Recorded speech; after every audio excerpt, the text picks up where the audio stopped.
Bonjour à tous. Après la vidéo d'introduction, nous allons attaquer maintenant le vif du sujet concernant la gestion des droits d'accès sous Joomla.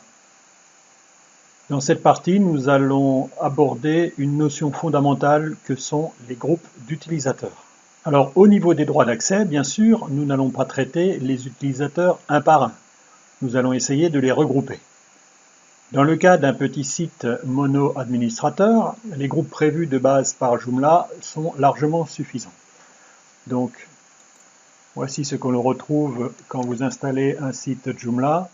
Donc, tout le système de contrôle d'accès est basé sur ces groupes, qui en fait reviennent un peu à la logique qu'on avait dans les anciennes versions de Joomla avant que les ACL soient mis en place. Nous allons revoir ces niveaux un par la suite.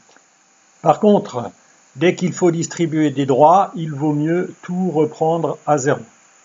Sur mon site de ligue de ski, par exemple, j'ai plus de 50 groupes d'utilisateurs.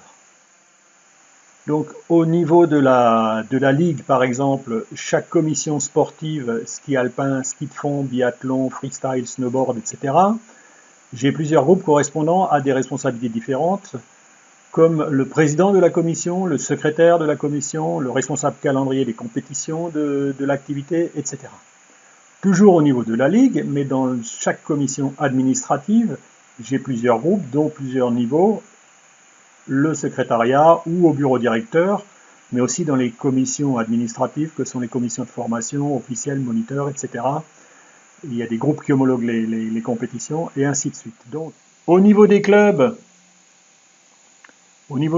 j'ai un groupe, donc dirigeant de club, avec différents niveaux, comme le président, le gestionnaire de compétition, le responsable d'inscription, etc., le trésorier et le secrétaire. On va essayer de garder une logique qui correspond à peu de choses près à la logique d'arborescence et de hiérarchie qu'on retrouve dans la structure, que ce soit une entreprise ou une ligue. Ce qu'il faut bien garder en tête quand on configure les droits, ce sont ces quelques éléments de base. Alors, le fil conducteur est de définir un groupe d'utilisateurs dès que l'on souhaite attribuer des droits spécifiques sur un ou plusieurs objets ou catégories d'objets à ces personnes composant le groupe. Alors, je ne suis pas encore venu sur cette définition, mais quand je parle d'objets ou d'items, ça correspond à un élément de base traité par un composant ou par une partie de celui-ci.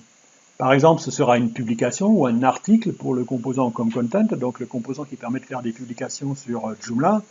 Ça sera un événement pour un composant de gestion événementielle, un lien pour le composant de gestion des liens, un article en vente dans le cadre d'une boutique, et ainsi de suite. Mais aussi au niveau de l'administration, un élément ou un item, ça pourrait être dans le gestionnaire des menus, un lien de menu ou un menu, un module dans le composant de gestion de module, un plugin au niveau des plugins, etc. À chaque fois selon les composants. Et la plupart du temps, donc, ces items seront regroupés en catégories. Et bien sûr, les composants un petit peu complexes peuvent gérer plusieurs types d'objets, donc plusieurs types d'items, et pourront avoir plusieurs arbres de catégories différents. En effet, on verra plus tard, en affinant dans la gestion des droits, la logique de l'HCL de Joomla permet de limiter des droits d'accès par catégorie à un ou plusieurs groupes de personnes. Nous y reviendrons tout à l'heure. Donc, les groupes d'utilisateurs tels qu'on les a vus tout à l'heure, je vais revenir sur la diapo précédente, ici, donc sont organisés en arbres. Ils sont organisés de façon hiérarchique, chaque groupe héritant de ses parents. Dans la logique de la hiérarchie et donc de l'héritage, il est bien plus simple et plus sûr d'augmenter les droits en descendant dans l'arbre d'un groupe.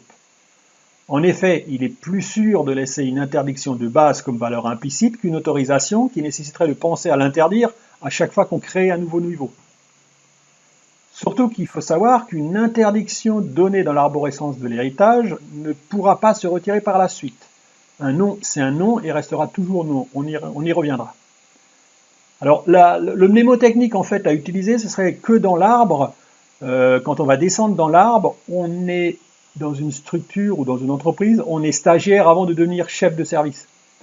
Donc, au niveau du nœud, on passera par le stagiaire qui n'aurait pas le droit de publication, mais qui serait dans l'arbre dans un niveau précédent. qu'un titulaire, qu'un auteur ou qu'un chef de service. C'est logique, on est stagiaire avant d'être chef de service, c'est ce que je disais tout à l'heure.